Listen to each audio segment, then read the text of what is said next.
Hello, everyone. Thanks so much for having me once again.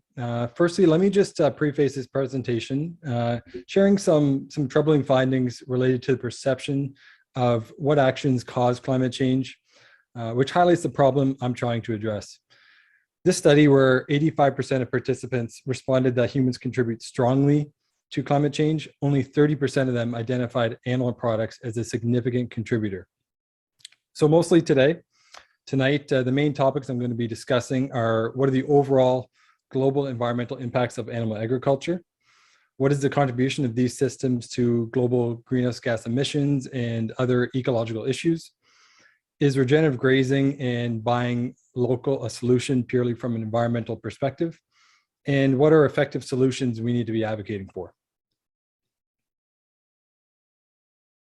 So big picture, what land and ocean is protected? I think it's really important to understand that many people dramatically overestimate the amount of the natural world that is currently protected. A report by the Center for Climate Change and Climate Change Communication showed that respondents believed roughly 35% of the world's sea is preserved, and in reality, only 7% is. And it's a similar story for land. Assumptions about how much land is conserved varied by country, ranging from Australia, where people thought about 26% of land is protected for nature, to India, where people thought about 45% is protected. And in reality, only 15% is. And it's not even like this 15% is perfectly protected from expansion into it. And we can get into that a bit later. So there is current goals in many countries to protect 30% of land and sea by 2030. The bigger goal, I think, should probably be 50% by 2050 or sooner. But even at 30%, how do we achieve this? Now, any plan to significantly protect land or sea is really insignificant unless we address the huge footprint of animal agriculture. The production of animal-based instead of plant-based foods has become a major reason for land expansion into nature. Just in the last few decades, the scale of this industry has increased significantly, and it's now estimated that about 80 billion land animals and trillions of sea creatures are killed yearly for our food system. And I think this is one of the best graphs to highlight this well. So about 71% of the Earth is habitable land. 71% of the land on the Earth is habitable. And that takes out glaciers and barren land and deserts. Of that, 50% is used for agriculture. And of that 50%, at least 77% is exclusively used for livestock, for meat and dairy. And of that, it only returns 18% of caloric food supply. Now, flip that around, 23% of all agricultural land is used for crops for human consumption, and that actually returns 82% of calories that we consume in the food supply, and 63% of plant-based foods. So you can just see the kind of scale that the different scale in those two. And looking specific to the UK, I think this graph on the bottom right does a very good job in explaining the situation there. So the UK land is divided up by purpose. About 70% is devoted to agriculture, mainly livestock and livestock feed and pasture. And the right-hand side of this chart on the bottom right, using the same scale, shows how much land is used elsewhere to produce food for the UK. About half of the total land use takes place elsewhere. And the combined land area for rearing beef and lamb for UK consumption is actually larger than the UK itself. And I think this is evident too in a lot of reports out of what farming takes place in the Amazon. A lot of the soy crops grown there are for export to feed confined pigs and chickens, specifically in Europe and in China. Now, flipping this issue around, what opportunities lie ahead with land use? So first, conceptualize that over 3 billion hectares of land that is dedicated to raising animals for food. And this is equivalent to the size of Africa. And second, a fully plant-based diet has been shown, based on conservative estimates for carbon sequestration, to be able to draw in the equivalent of 16 years of fossil fuel emissions by the year 2050. Now, more likely, the scenario would be a significant reduction in animal source foods, say a reduction to the level of, say, the Eat Lancet planetary health diet. And if this were to happen, we could draw down more than 8 years of equivalent fossil fuel emissions. Now, when I say that, I think it's really important to acknowledge that we need to address both fossil fuels and agriculture. But let's kind of envision a world where we're convinced to address CO2 from energy and transportation. In a study by Harvard researcher Helen Harwad and others, showed that the livestock sector, if the livestock sector were to continue with business as usual, this sector alone would account for 49% of the allowed emissions to keep warming to 1.5 degrees by 2030. So with major shifts to plant-based and protecting rewilding freed up land, we can significantly address climate and other ecological issues.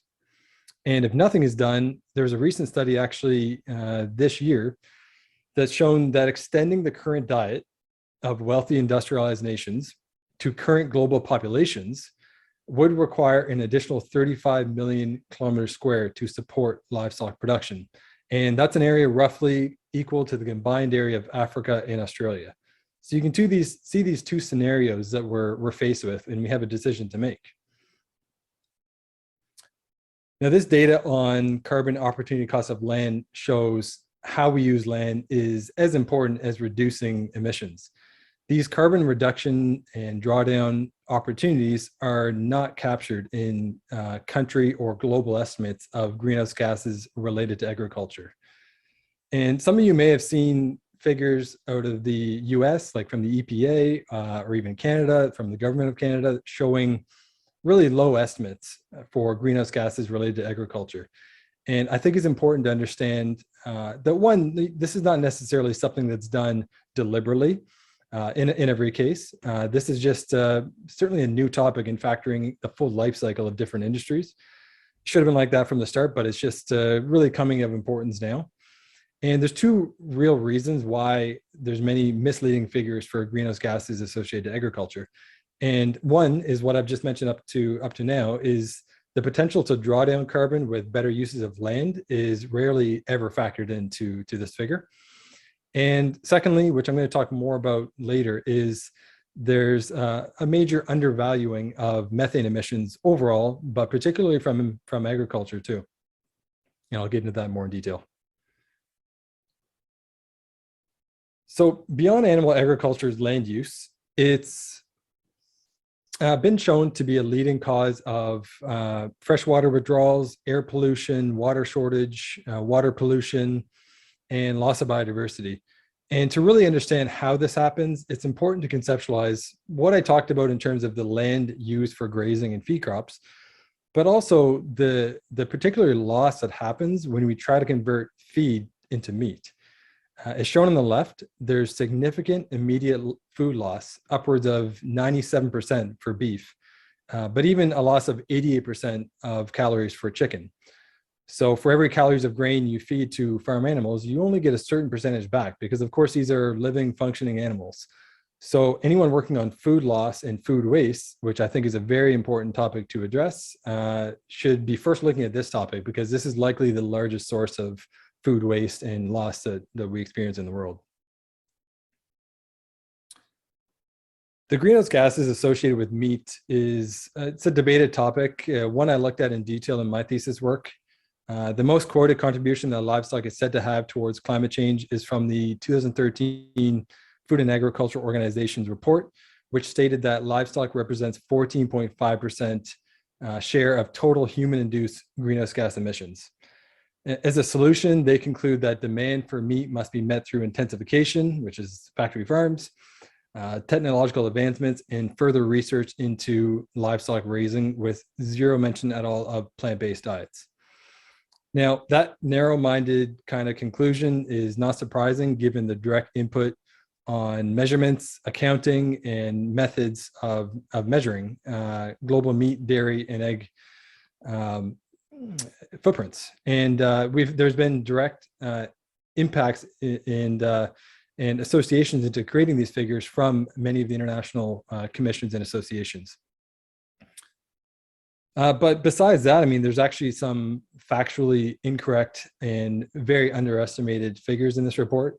The FAO undercounted livestock numbers. Their citations were from the 60s, the 80s, and 90s, very outdated. And I mean, a number of other issues, but they also use Minnesota in the US as a benchmark for, more basically global use of animal agriculture, and that's a more efficient than most situations. So they extrapolated the numbers to a global figure to make it seem a bit lower. Now, to better understand the range in figures, this overview I think is very helpful. Although the text is kind of small, I encourage you to go take a look at the full breakdown. You can see it on my Instagram or Twitter, or this was put together by someone named Martin Mueller, and you can see it at his site at the bottom right. And what this is doing is looking at each estimated figure for the global greenhouse gas emissions from animal agriculture. And I think the takeaway from all of this is, the reality is, like, focusing on percentages like this and saying, one industry is of focus or should be of more focus than another, I think is a poor way of looking at this. I think we need to address any and all sources and acknowledge that this is a major source. Certainly what the FAO did in 2013 and that most popular number used, 14.5%, in gaming the numbers for this, I think it's wrong. But that doesn't mean all the data in that is wrong and should be thrown out. I think we should take that as a, kind of a very base figure. And I don't think we should take the other strategy of overestimating and kind of cherry picking some data to assume a very high amount of carbon drawdown either. So from my study on the topic, I think the most reliable figure is the 2018 Oxford University 28% figure. And they concluded that 28% of greenhouse gases can be mitigated in a fully plant-based diet scenario. And what can also be safely concluded based on all this is that we will not hit climate goals of limiting warming below 2 degrees without significant shifts to plant-based diets. Now, methane is a key topic in this whole discussion. This is a major way the overall climate impacts of animal agriculture are underestimated. When measuring other potent greenhouse gases like methane or nitrous oxide, the general method has been to try to measure it relative to the impacts of CO2. This has been done mostly by creating a CO2 equivalent figure over a 100-year timeline. And it's shown on the left, though methane, second from the left in red there, it's contributed about 0.5 of the 1.5 degrees Celsius of warming to date since pre-industrial times. So that's about 45% of warming measured from radiative forcing studies. There's been some measurements that are about a third, showing it's a third, but I would say it's somewhere between the two. And essentially measuring methane over 100 years devalues it by about 2 times and doesn't make it anywhere close to the real measurements we've seen from methane to warming. So comparing recent emissions of CO2 and CH4, methane, from all sources under human control and measuring methane over 20-year equivalency, as done by many scientists now, both gases, CO2 and methane, contribute more or less equal to global heating over the next 20 years. So I think this is a very important point to remember.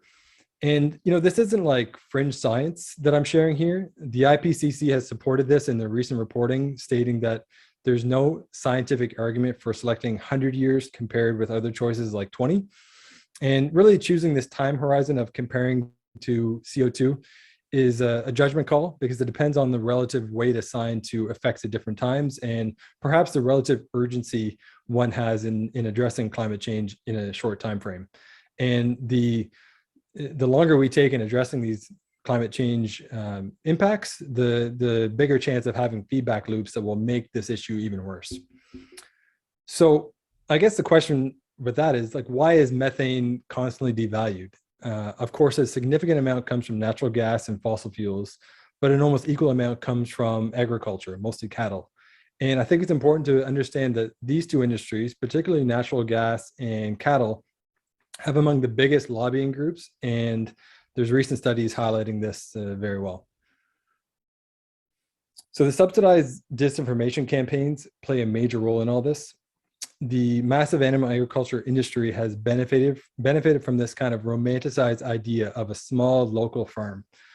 The reality is these companies are as big and powerful and corrupt as fossil fuel conglomerates.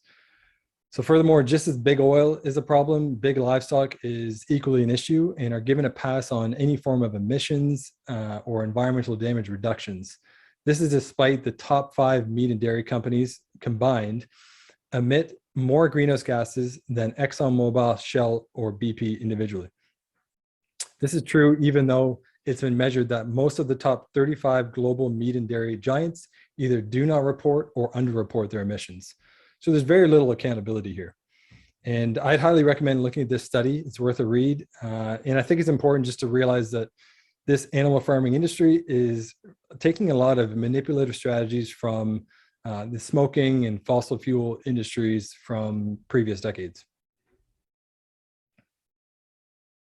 So shifting gears beyond greenhouse gases, biodiversity loss is a crisis that is threatening our life support systems and the ecosystems that we depend on. While climate change and biodiversity are seemingly separate environmental crises, they're interconnected and certainly exacerbate each other. It's been well documented that animal agriculture is the most significant driver of habitat loss on the planet. That's what this study on the right is showing. But even the FAO, who I've already showed has all kinds of meat association and lobbying groups influencing them, they've acknowledged that the biggest driver of global biodiversity loss is animal agriculture. So it's not just how many species we're losing, it's the species are going extinct at rates 100 to 1,000 times faster than the Earth's past. Looking to the future a bit more in biodiversity, of the almost 20,000 species of terrestrial vertebrates, a study projected that 87.7% of them will lose habitat to agricultural expansion by 2050. And these authors, their region-specific solutions were eating less or no meat, reducing food loss, and increasing crop yields. And if I could just provide 2 brief, biodiversity examples in terms of how it also absorbs more carbon when there's more biodiversity. Looking at areas where sea otters are hunted out of existence, the population of one of their favorite foods, sea urchins, dramatically increase. Those urchins then go on to eat vast forests of kelp. This recently played out in British Columbia, Canada. Since protection measures for otters went into effect, the kelp forests have rebounded and now sequester about 10% of BC's carbon emissions. And the same could be observed with ecosystems without wolves or other kind of wild native predators. This would increase populations of wild deer, and they would eat too many saplings, which would hinder trees' ability to grow and sequester more carbon. So our future prosperity depends on our coexistence with nature and vast rewilded and protected areas of land. So most of this presentation is related to the ecological crisis related to land-based agriculture, but the damage being done to our oceans would be a whole topic on its own.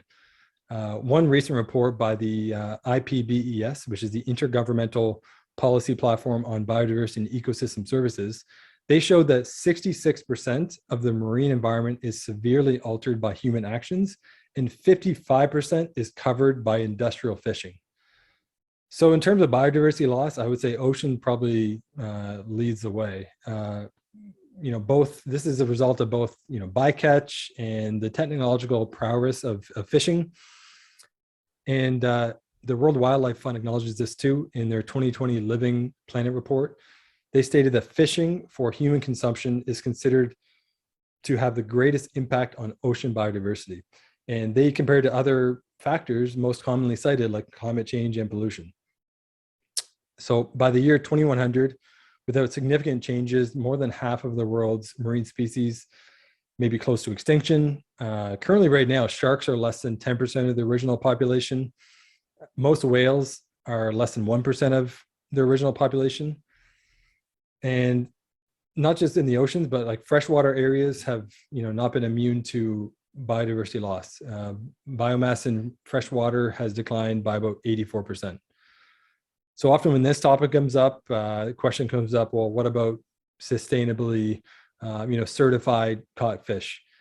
I think what's important to acknowledge here is illegal and unreported catches represent about 20 to 32% of, by weight of wild caught seafood imported to the USA. And those numbers are figures are similar in other rich countries.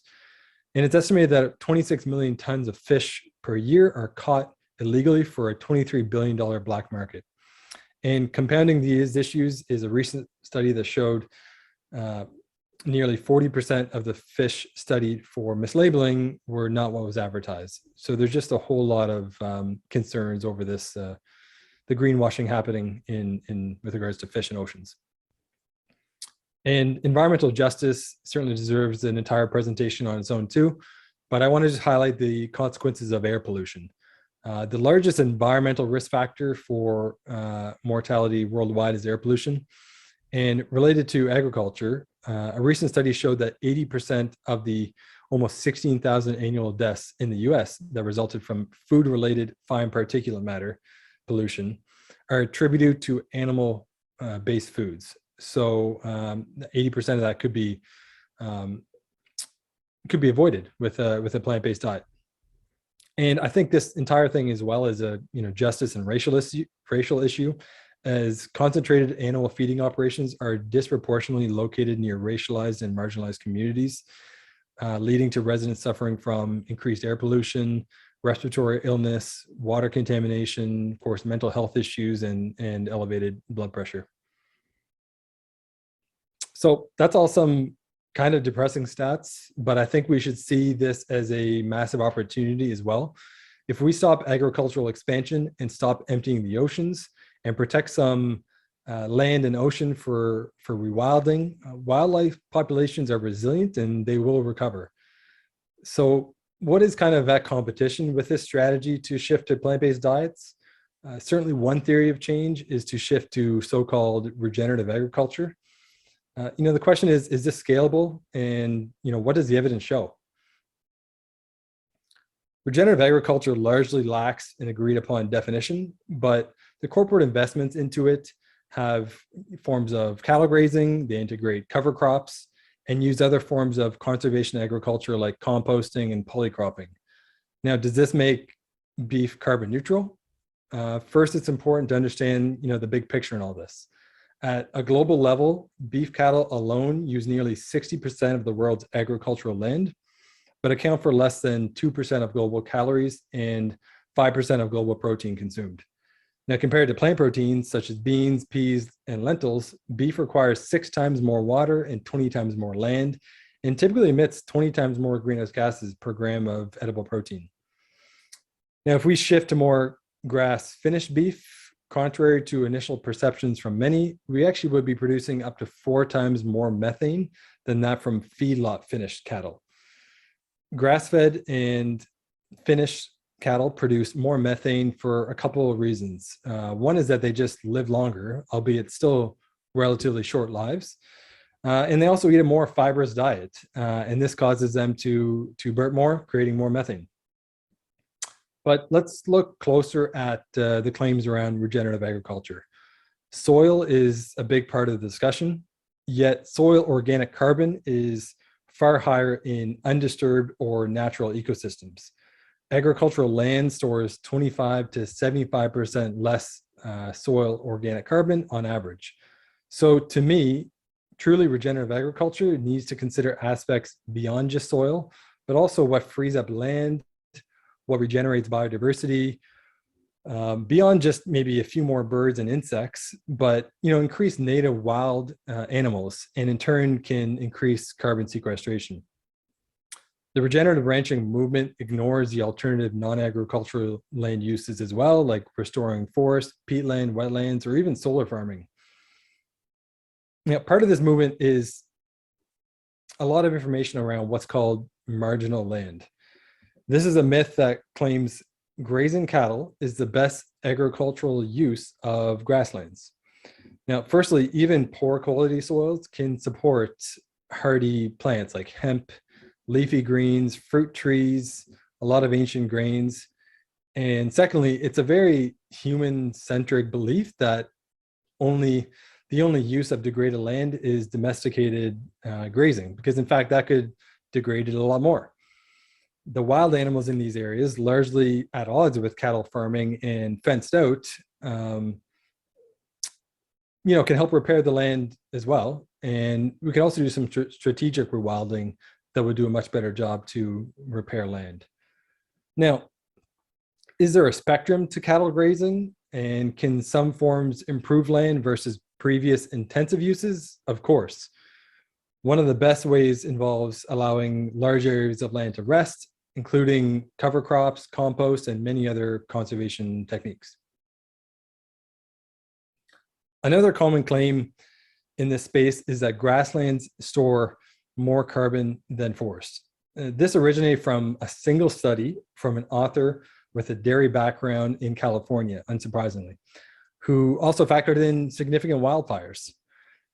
This disinformation that pasture lands are better than forests for carbon drawdown is perpetuated by a loud group of industry reps and academics, and is unsupported by a huge body of evidence advocating for protection of forest and also strategic reforestation.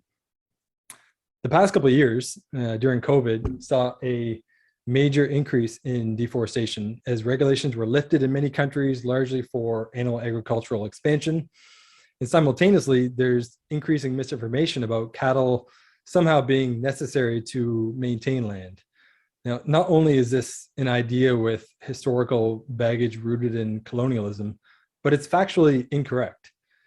And if you look at wild grazing herbivores, they would have much more benefits, including eating more varied plants, but they also are part of a healthy predator-prey relationship that allows many areas to fully grow wild. So the comparison of, say, cattle to bison, it's far different.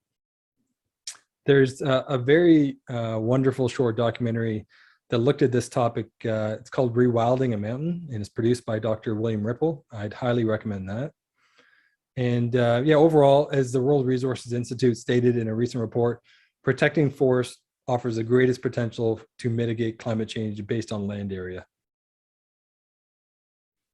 Now, lastly, on this specific topic, the 2018 paper by World Resources Institute, Tim Searchinger and others, used various satellite visuals to demonstrate that 42% of all grasslands used to be forested or at least a woody savanna, with about 30 to 60% tree cover.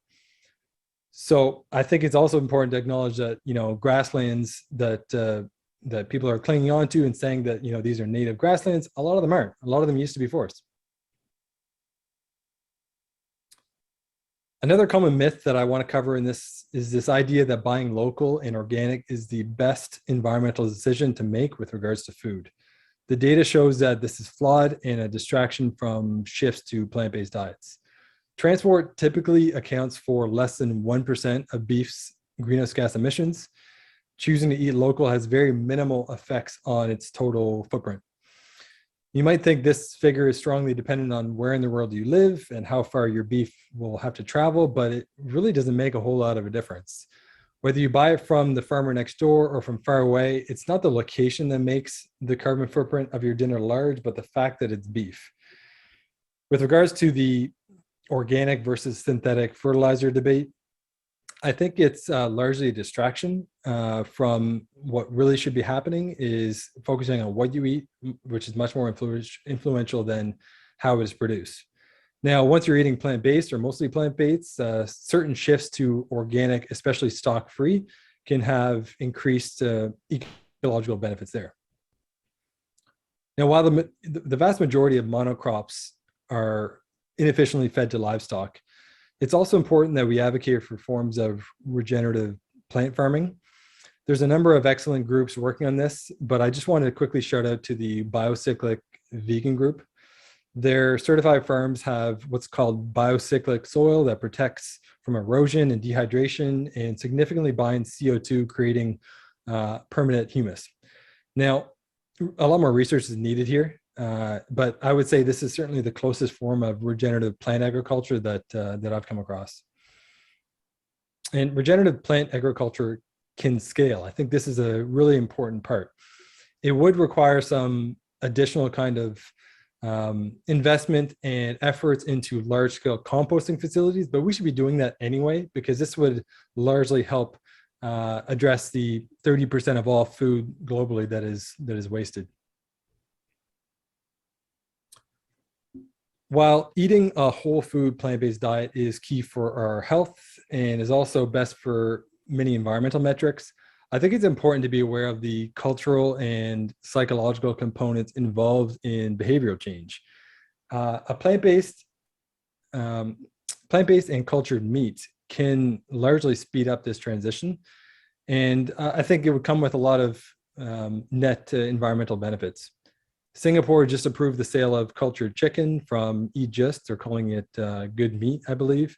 And other countries are not far behind from what I can see. And this is essentially creating identically profiled chicken from the cell of a feather. And while cultured meat still has a relatively high energy footprint, which I think is important to understand, that'll change as we decarbonize, and it uses a fraction of land and feed as raising an animal. It also doesn't involve adding antibiotics, and the nutrient profile can be edited. Now, slightly better than this is the already impressive array of plant-based alternatives from Beyond Meat, Impossible Foods, and many, many other companies. I have no doubt that as soon as these companies are able to offer products that cost the same or less and taste the same or better, then we'll see massive transition, and the abundance of plant-based options will help that as well. And just a note on all this too, I think there's still room to optimize these products more, especially when it comes to transparency of supply chains. But I think that's an issue with all food in general and really all products. There just needs to be a lot more transparency of the origin.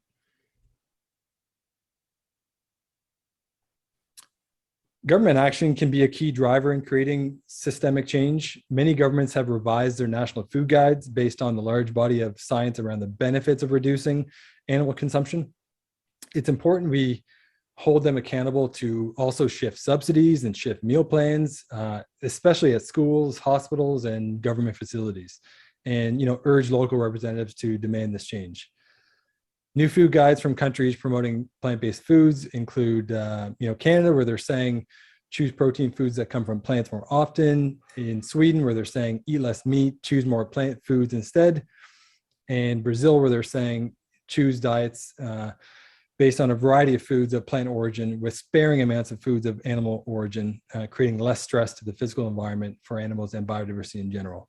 So I think these are major statements, and there's many countries doing this.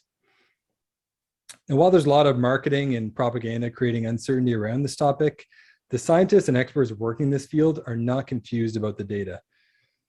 There's widespread acknowledgement from the UN's IPCC, Eat Lancet, various academics, and many universities across the world. And this new report by Eat Lancet called Diets for a Better Future, which is a subgroup of the highly respected journal The Lancet, is urging all G20 countries to adopt a planetary health diet, which is a plant predominant diet that's even more plant predominant than many of the new national food guides.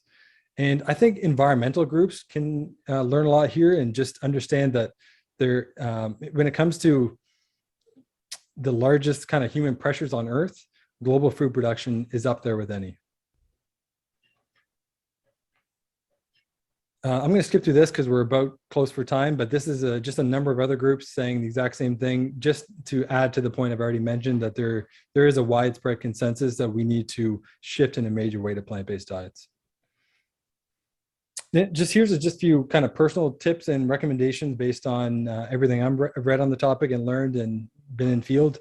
I think we need to advocate with positivity for the environmental, health, and ethical changes we need. While acting as an example ourselves with individual actions, I think we can urge evidence-based systemic changes to governments and businesses.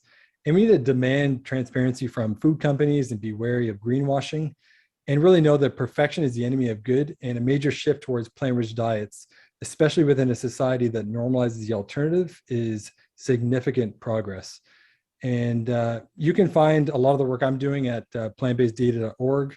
We host an entire library of free peer-reviewed papers on the topics discussed here, but also in economics and policy, health, and zoonotic diseases. And we don't just host a lot of the papers, but we also do summary lists, topic reports, and have just the huge folders of papers. And you can find me online mostly at Nicholas D. Carter on Twitter and Instagram. And once again, thanks everyone for your time and thanks for having me. And I welcome any questions. That was incredible. Thank you so much, Nicholas. It's almost difficult with the questions because you were incredibly thorough with the presentation. But before we kick off with the Q&A, I just wanted to find out a bit more about your journey and how you got into all of this and where it all started for you. Yeah, I mean, as a kid, I've always been interested in the environment and the natural world. It would probably have just been sparked from going to many national parks and spending some time in nature. But I've certainly not been in this my entire career. I did do a lot of work in marketing and communications as a whole. And now I largely do work in the food space, but also in climate change adaptation as well. So I think just storytelling and how to convince people of different shifts that we need to make for whether it's social causes or environmental causes has just always been an interest in me since I was a kid. No, that's great to hear. So you said at the end that don't let perfection be the enemy of the good. And in our national review in the UK, food review, the aim is to reduce meat consumption by 30%. Do you think that's enough for a developed country like the UK? No. I think in terms of like an actual figure of how much we need to reduce meat and dairy and fish consumption, I think it needs to be more in the line of like 80%. Or more. And I think there's lots of scientific literature to back that up too. And I think the focus as a whole needs to be in rich countries. This is where we've done the most damage. And we don't want to have any sort of damage in food security in poorer countries. But that doesn't mean we should be scaling up animal agriculture in poor countries either. We need to work on having a kind of a just and ethical and fair food distribution of plant foods all across the world. Wonderful. So I actually read a great opinion piece that you and Simon Hill did for Plant-Based News about this, but I wanted to get your thoughts on Kiss the Earth. I know lots of us have watched documentaries on Netflix like Seaspiracy, Game Changers, and Kiss the Earth was one of the ones that came out more recently. What are your thoughts on this? I know many of us would have seen this documentary. Yeah, I mean, just to lead with a little bit of positivity, there is some good things in there. They do a pretty good job explaining composting and cover crops and the need to not monocrop our plants. But they failed to mention that the majority of monocrops go to confined animals. They failed to mention a lot of the science around grazing for beef as a whole. They failed to mention the scalability of this and instead use kind of personal storytelling from who I think is like a cult leader, Alan Savory, who just has a really poor track record that I could get into that, touches on colonialism. He's not someone that I don't understand anyone would want to have a leader of a movement, but somehow he is.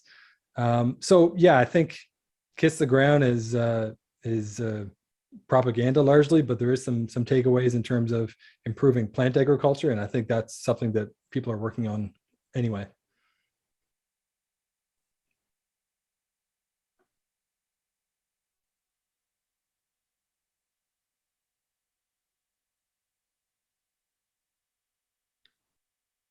I think I lost you. I can't hear you.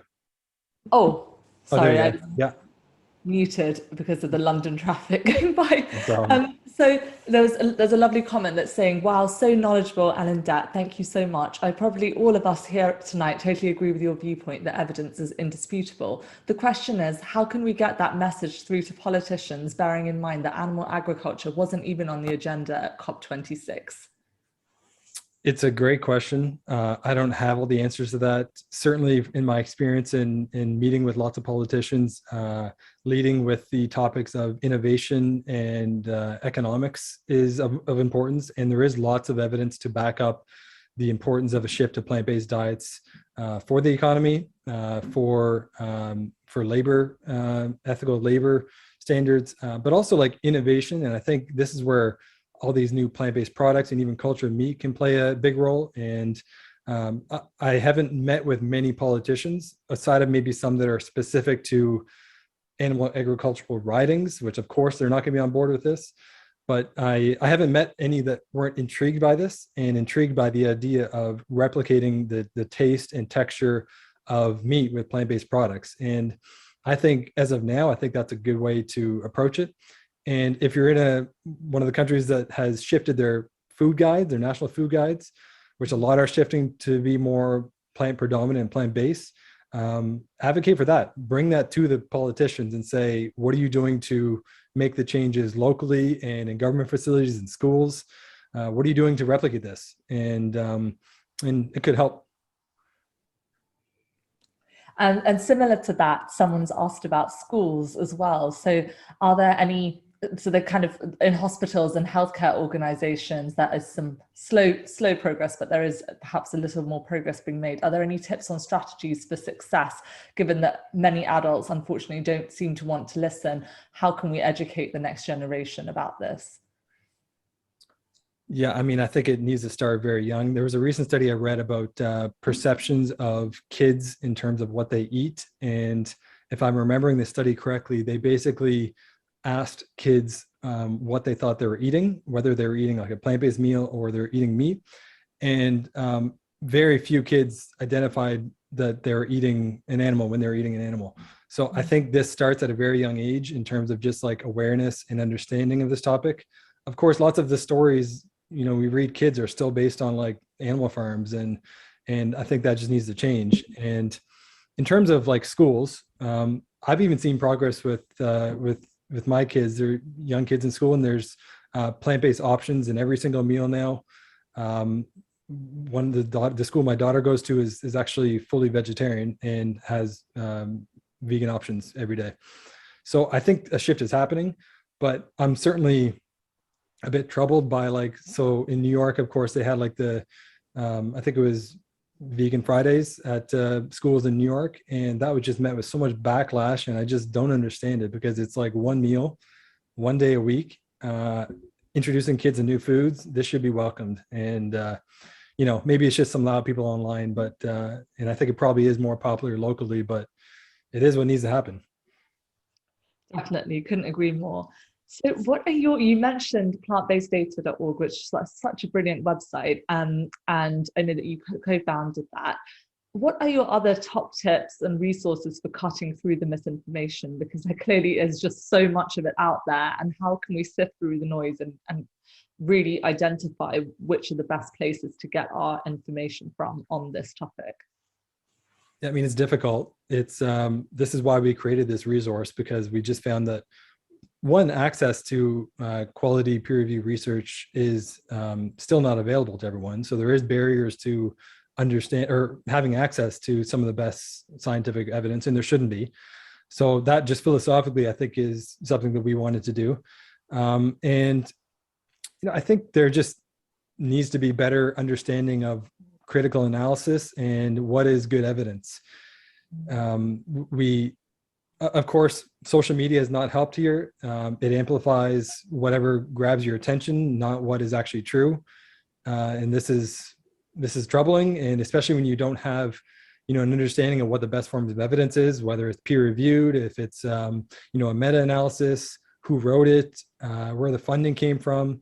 There's just a number of things that really is not too complicated, but it's not really in our education system in a big way. And it should be, even from a young age, especially in this kind of age of like unlimited information. We need to understand to try to determine what we think is true or not. And of course, there's some variability based on, you know, personal preferences, opinions, backgrounds, but there's certain things that are just flat out wrong, right? Yeah, so everyone do check out plantbaseddata.org if you haven't already. So slightly different question. This is from someone who's joining from Australia. I think it's about 3 a.m. there, so that's incredible. So they've asked about game hunting, such as deer and kangaroos. How is game hunting seen in terms of ecology? Here in Australia, kangaroos are competing with farmland, and developments and are being harvested in the most horrific way. Deer was introduced and is not native and is also being hunted. How is this seen in your view from an ecology perspective, Nick? It's a big topic, and I've met with many people that I respect, that I consider very, very smart people, that take the approach of you know, conservation that includes hunting. I don't agree with it just because I think there's alternatives. I think if our goal is to have large areas of land protected, which we need, then we should be able to reintroduce native carnivores and native animals that can create a more balanced predator-prey situation. Now, maybe it's a case where you can't do that. Maybe it's a case where there isn't necessarily competing animals that would fit in nicely in an ecosystem. And, I don't know the individual specifics of each area because it is complicated, but there is forms of what would be considered contraception hunting, which you're actually shooting an animal with like a dart that reduces their population levels. And it sounds like a wild idea, but it's been in practice. People are trying it, and I don't know if hunters will go for that, but it's certainly something that is an ecological solution. That's really helpful. So there's another question about rice and methane. What are your views on that? And that's something that comes up sometimes in discussions. What are your views on that? Yeah, in terms of food, rice would be, one of the top 5 sources of methane. But the difference with rice is that rice provides, I think it's about 20% or more of global food supply. So even though rice can be intensive for methane, it doesn't use much land, and it provides a lot of calories that helps for food security across the world. So I think we need to look at that a little bit differently. But once we shift a ways away from animal agriculture, then we can look at that, because I don't think that should take precedence over the more damaging foods that we know that come from animal sourced foods. Super. So someone's actually asked about they asked why you use plant-based diets and not vegan diets in your presentation. Normally in the webinars, people use one or another word. Is there any specific reason not to mention the vegan word here? Kind of an interesting, different sort of question. That's a good question. I don't shy away from using vegan in my presentation, but I'm not speaking about the ethical components. I'm speaking about purely a dietary shift to plant-based, and it doesn't factor in the other reason to be vegan, which I'm on board with. And I think there is, of course, quite big impacts from leather and wool, and that's important, but it's not part of the presentation. And I think just in terms of convincing people, I think it's unfortunate that just the vegan term still has some negative connotations for some people. And that's unfortunate, but this is we're in like a very, society that normalizes the alternative. So it's more of a way of hopefully convincing more people. Yeah, totally get it. So I'm just going to launch a quick poll to get everyone's feedback while we continue with the Q&A before people disappear. There's so many questions coming in. It's like everyone's really excited and wants to ask lots of questions, and lots of them are about the references and the slides. So you will get a copy of the slides in your inbox. The recordings are for our members only, but again, we love having members from all over the world. You're very welcome to join us. And we do have lots of resources that lots of people have asked questions that are nutrition related, actually. And we have tons of information on our website that is totally free as well. So tons of fact sheets and tips if you're totally new to this and just want to know where to start. Someone's actually asked about organic, and surely eating organic when you can is best, and what you can afford, rather than pesticide-laden fruits and vegetables. That's the question. Such a big topic. I know we don't have time to go into it in enough detail, but what are your thoughts on that, Nick? I don't, from looking at all the data, it's a complicated topic, and I don't necessarily have a position on it. As I shared in the presentation, I do generally buy organic plant-based foods, but a lot of organic uses manure. A lot of it uses too much. That comes with a lot of runoff. That comes with some environmental impacts that are sometimes even bigger than synthetic fertilizers. So it's a polarizing topic because, of course, there is a widespread overuse of synthetic fertilizers and pesticides as well. I would say my position is in line with a lot of what's written on Our World in Data. There's an article, I don't know the exact title of it, but if you just Google Our World in Data, organic synthetic fertilizer, there's a great overview of some of the literature on that. and it's changed some of my opinions on that topic. And but I think if you look at it from other lens, so say you look at it from maybe workers' rights and the harmful health effects from farm workers with more herbicides and pesticides, then I think it's definitely shift more towards organic, but not always. It's not like a concrete answer, and I think a lot of it typically is not the number one thing we should be focusing on with food, which is first shift more plant-based. Because a lot of times people are saying, well, we should just buy organic meat and then we're good. And it's like, no, that's going to use more land. It's going to use lots of manure, and that's not the solution. Wonderful. No, I completely agree. Right, so I'm just trying to get through all the questions. There's so many great ones. Yeah, so someone said, amazing presentation. I'd love everyone to see this, especially those who justify eating local meat, which I thought you explained brilliantly. You talked about grasslands, but what is your perspective on other land use? I've not felt equipped to argue when people say that much of the UK's land isn't suitable for crop farming and can only be used for animal agriculture, although I appreciate we're importing a lot of food. What are your thoughts on that when that argument comes up? It's a very common argument that comes up, all throughout North America as well. This is what's called the marginal land myth, and I alluded to it very briefly. I think it's important to acknowledge that much of the UK used to be temperate rainforest before. It's not like this is necessarily native grassland, and even though it is native grassland in some areas, it would still be more beneficial to protect that land and allow native animals to flourish in this area. And the reason for that is because native animals are going to help the ecosystem much better.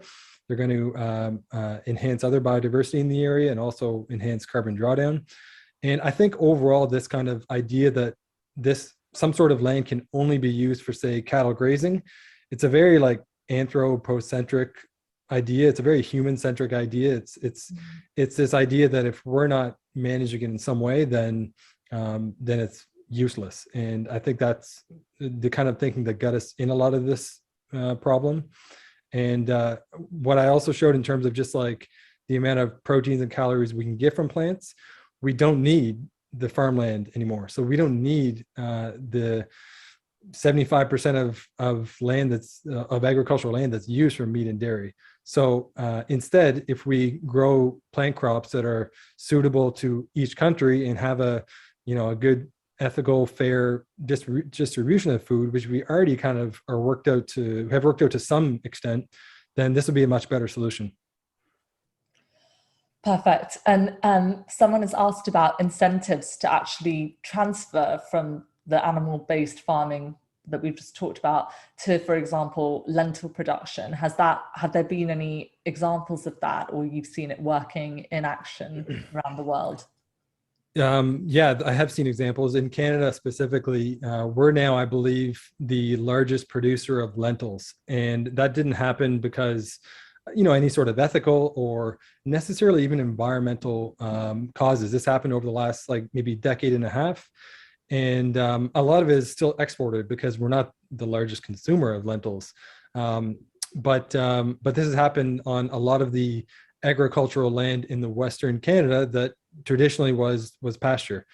In terms of kind of more recent groups working on shifting, I think that's very important. We need to help farmers shift to different agricultural systems.